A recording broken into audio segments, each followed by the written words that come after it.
Assalamualaikum warahmatullahi wabarakatuh. Alhamdulillah, salatu wassalamu ala rasulillah, amma ba'du. Kaifa halukum jami'an ayuhat tullab. Apa kabar kalian semua anak-anak? Semoga kalian senantiasa dalam limpahan rahmat Allah subhanahu wa ta'ala. Ketemu lagi nih dengan Bapak hari ini dalam materi pembelajaran Al-Quran Hadis. Nah, untuk kemudahan belajar hari ini, yuk kita buka pertemuan kita dengan membaca lafaz basmalah bersama-sama. Bismillahirrahmanirrahim. Semoga dengan kalimat basmalah tersebut Allah Subhanahu wa taala memberikan kita kemudahan dalam menuntut ilmu. Baiklah anak-anak, sebelumnya Bapak mau tanya nih, siapa yang tahu hari ini kita belajar apa ya?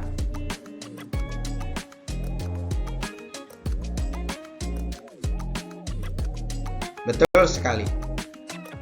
Hari ini kita akan membahas tentang surah Al-Asr. Lebih tepatnya, kita akan belajar hukum bacaan yang terdapat pada surah Al-Asr. Diharapkan setelah mempelajari materi hari ini, kalian memahami hukum bacaan yang terdapat pada surah Al-Asr dengan baik dan benar, dan mampu mengaplikasikannya dalam tilawah dan tadarus Al-Quran. Baiklah anak-anak, hari ini kita akan belajar menggunakan metode belajar discovery learning. Apa itu discovery learning? Discovery learning adalah metode belajar dengan cara mengeksplorasi secara langsung materi yang kita akan bahas.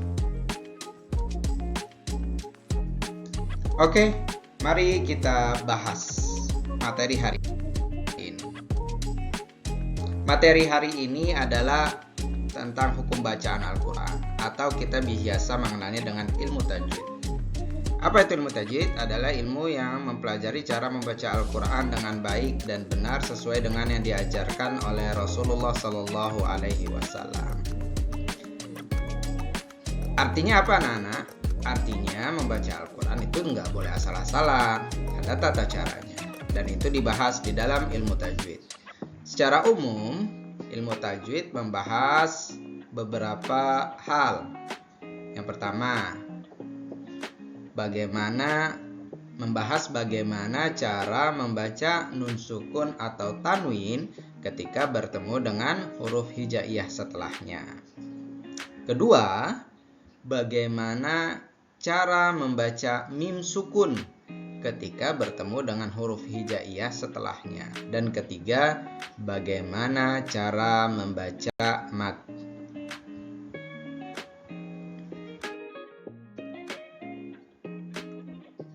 Pertanyaannya, kenapa sih kita perlu belajar ilmu tajwid? Setidaknya ada beberapa alasan kenapa kita perlu belajar ilmu tajwid. Namun yang paling penting, kita belajar ilmu tajwid karena membaca Al-Quran dengan baik dan benar adalah kewajiban kita selaku umat Islam. Selain itu, ilmu tajwid juga membantu kita dalam memahami Al-Quran dengan baik dan benar. Dan ilmu tajwid juga membantu kita khusyuk dalam melaksanakan ibadah. Coba kalian rasakan bedanya ketika sholat bersama dengan imam yang bacaannya baik, tajwidnya indah suaranya, dengan orang yang bacanya itu masih terbata-bata. Nah, menurut kalian enak mana sholatnya? Dengan imam yang bagus bacaannya atau dengan imam yang belum baik bacaannya? Tentu sholat dengan imam yang baik bacaannya lebih khusyuk, lebih nikmat ketimbang yang bacaannya belum bagus.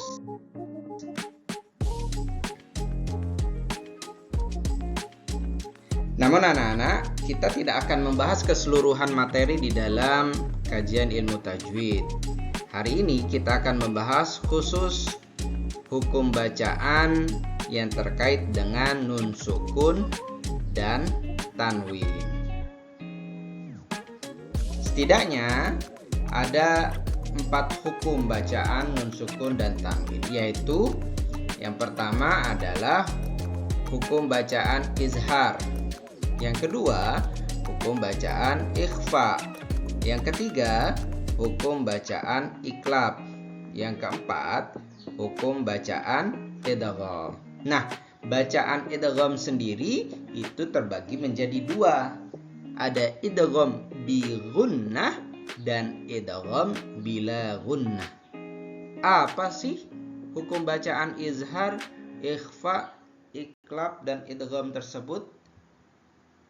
Nah,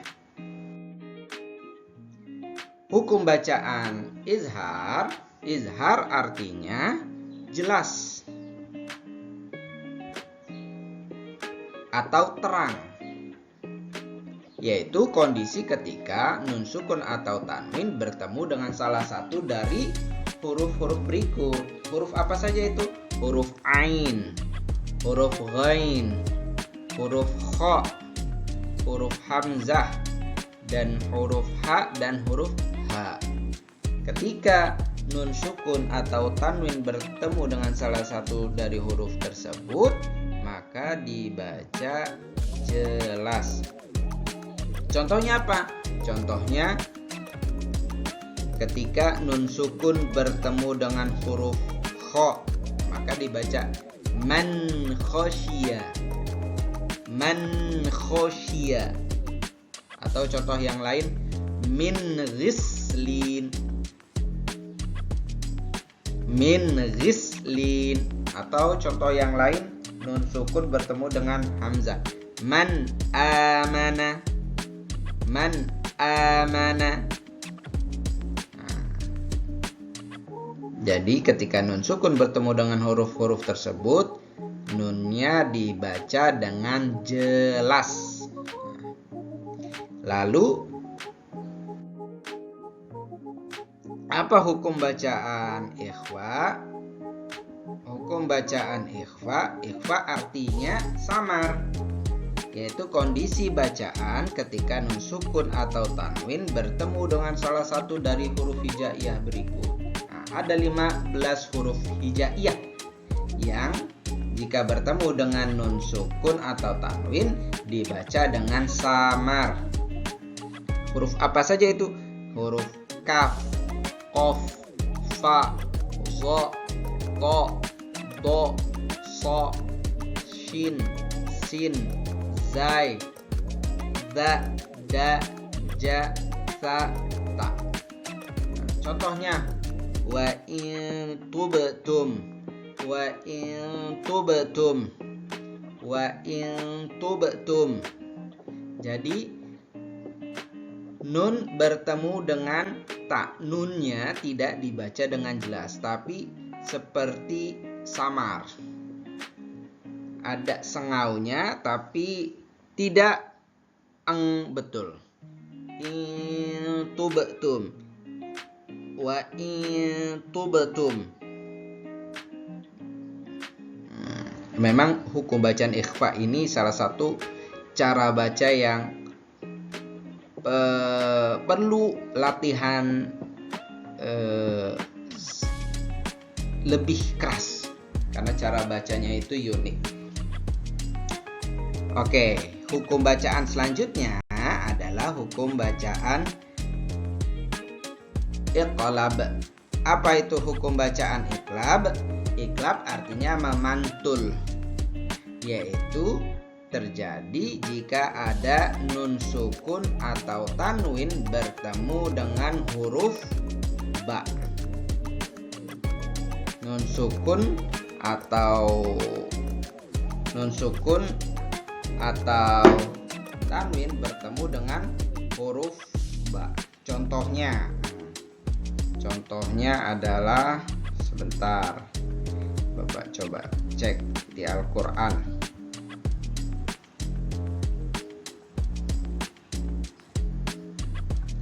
Contohnya, nun bertemu dengan ba.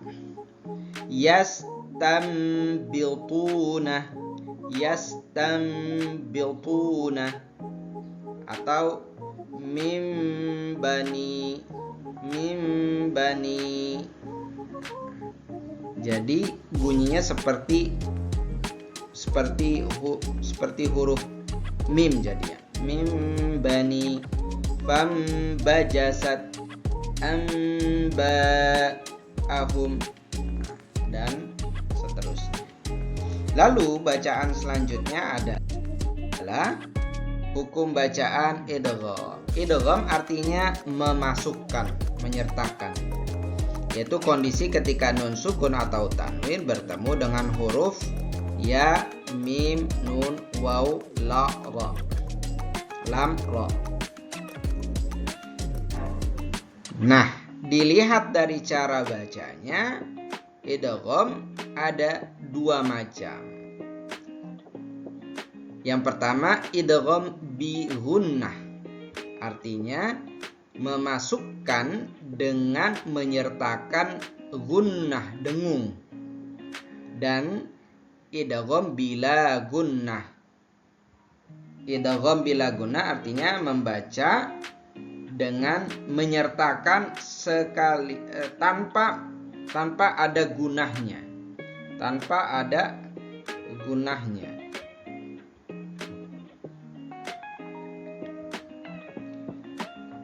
Jadi idgham bi gunnah artinya hukum bacaan yang dibaca dengan cara memasukkan atau melebur dengan berdengung. Sedangkan idgham bila gunnah artinya hukum bacaan yang dibaca dengan cara memasukkan atau melebur tanpa berdengung. Ya, huruf idgham bi gunnah,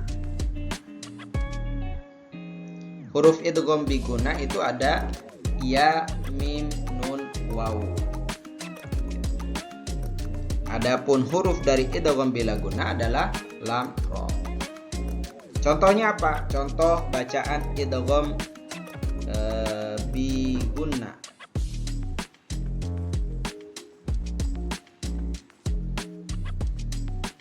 Contoh tanwin nun sukun atau tanwin bertemu dengan huruf waw misalnya. Di dalam surah Al-Lahab misalnya. Tabbat yada abi lahabiu. Abi lahabiu. Nah, di situ tanwin yang ada di huruf ba bertemu dengan huruf waw. Tidak dibaca lahabin, tapi dibaca lahabiu watab. Lahabiu watab, langsung nunnya disertakan langsung ke huruf waw. Ya. Tabbat yada abi lahabi wa tab. Atau contoh yang lain, tanwin bertemu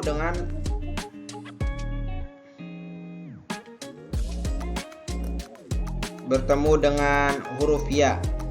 Misalnya di dalam surah Al-Zalzalah Allah Subhanahu wa taala berfirman, yauma idzi yasdurun nasu ashtatan liyuraw. Yauma idzi tanwin pada huruf zai bertemu dengan huruf ya setelahnya. Maka tanwinnya, nunnya itu disertakan, disertakan langsung ke huruf ya. Yauma idzi yasdurun, bukan yauma izin yasduru, tapi yauma idzi yasdurun nasu ashtatan li.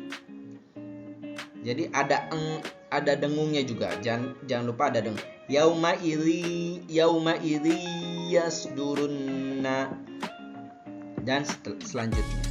Adapun bacaan idgham bila gunnah adalah ketika nun mati atau nun sukun atau tanwin bertemu dengan huruf la, lam atau huruf ro. Contoh dari bacaan idgham bila gunnah. Isyatir di dalam surah Al-Qari'ah ayat yang ke-7 Allah Subhanahu wa taala berfirman, Isyatir radiyah. Isyatir radiyah.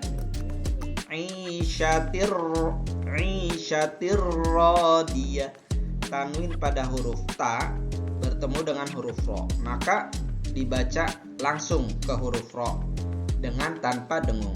Isyatir radiyah atau yauma izil la khabir. Yauma izil la khabir. Nah, dibaca tanpa gunnah. Nah, untuk lebih mudahnya anak-anak, untuk lebih utamanya, silakan kalian saksikan tayangan video yang sudah Bapak bagikan di slide materi kita hari ini.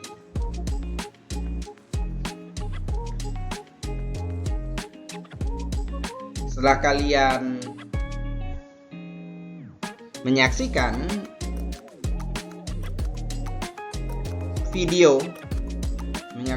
video yang terdapat pada materi, silakan kalian praktekkan bacaan tersebut.